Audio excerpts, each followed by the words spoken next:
नमस्कार, हम हैं राना और देख रहल बानी मैच बॉक्स। और मैच बॉक्स की टीम जौन बिया इ लगातार दौरा कर रहल बिया। जैसे जैसे चुनाव नज़दीक आवता वैसे वैसे हमनी के दौरा भी तेज होखल जाता।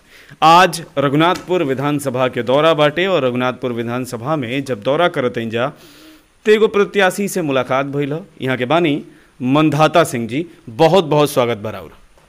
बहुत बहुत धन्यवाद।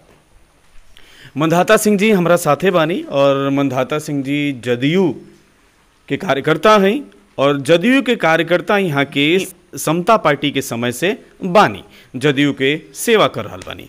और यहाँ के भी मन में इच्छा बाटे कि जदयू जौन बिया उ रघुनाथपुर विधानसभा से यहाँ के टिकट देव ताकि यहाँ के विधानसभा के चुनाव लड़ सकें।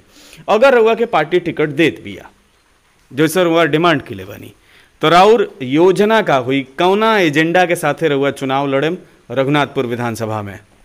रघुनाथपुर विधानसभा में अगर पार्टी हमरा के टिकट देती है तो पहला एजेंडा ई रही कि हम जितना ज़्यादातर होके विकास करी रघुनाथपुर विधानसभा के,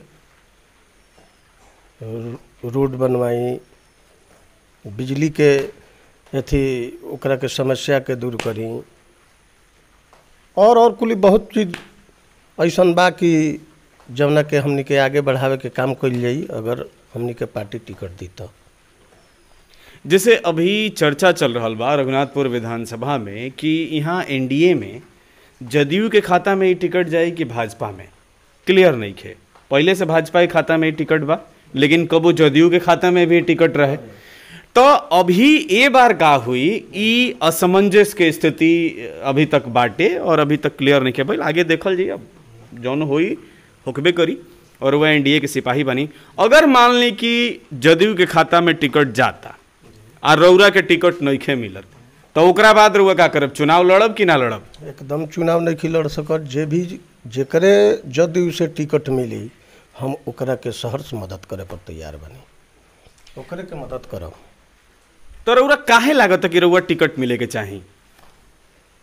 हम बहुत पुराना कार्यकर्ता रह चुकल बनी, ऐसे हमरा आशा बुझाता कि पार्टी हमरा के टिकट दी।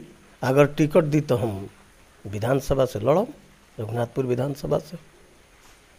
चलिए बिल्कुल टिकट दी पार्टी तरुआ के रउआ चुनाव लड़ब। हमनी के शुभकामना भी बा कि रउआ टिकट मिलो, रउआ के पार्टी टिकट दे। बहरहाल अभी कोरोना काल बाटे, कोरोना के वजह से सबकर हालत खराब बाटे, दोबारा लॉकडाउन भी लगावल गईल बाटे और दिन पर दिन कोरोना बढ़ल जाता, रोजगार लोग के छीनत जाता। पहले ही बहुत सारा लोग के रोजगार गईल बा, अभी धीरे धीरे जा रहल बा। काहे कि बहुत लंबा लॉकडाउन या कोरोना के वजह से बहुत सारा कंपनी जन बाड़ी सा लॉस में जा रहल बड़ी सा तो दिक्कत होखत जाता। राउर मुख्यमंत्री जी यानी कि नीतीश कुमार जी ई कहतनी कि ए बार जौन मुद्दा बाटे उ रोजगार के मुद्दा रही। 15 साल से वहाँ के मुख्यमंत्री बनी तो 15 साल रोजगार के चिंता ना रहा, अब रोजगार के चिंता काहे भइल बा? देखी हमनी के घरे 10 गो परिवार बा तो ओकर व्यवस्था हमनी से सही सलामत नहीं के हो सकत। वहाँ कनी के जिम्मे टोटल बिहार बा आ एक से काल मुद्दा कपार पर आवता।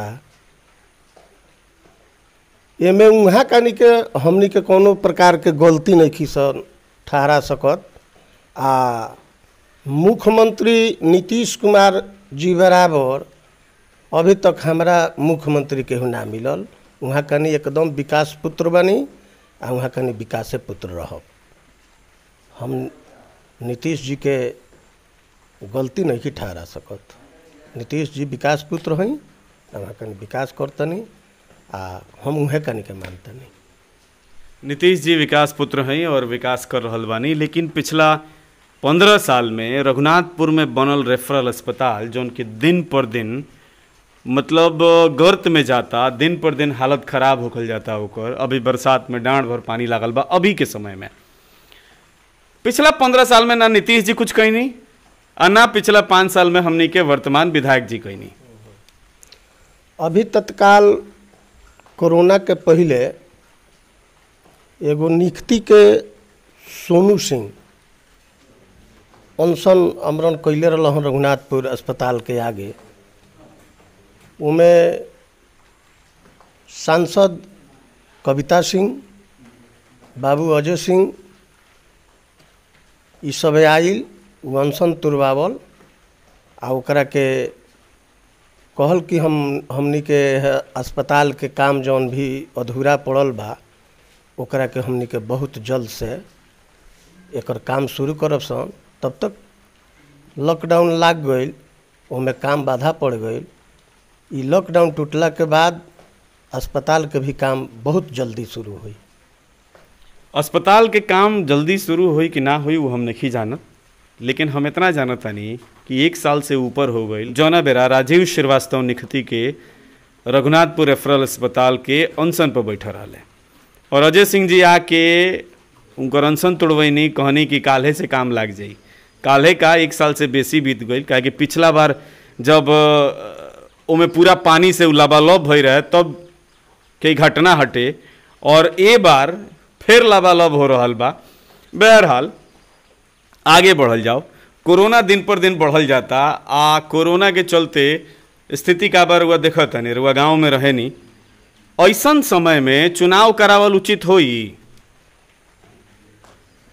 ऐसन कार्यकाल में तो मान लेनी कि हमनी के दूरी बना के खुदे रहत नहीं जा।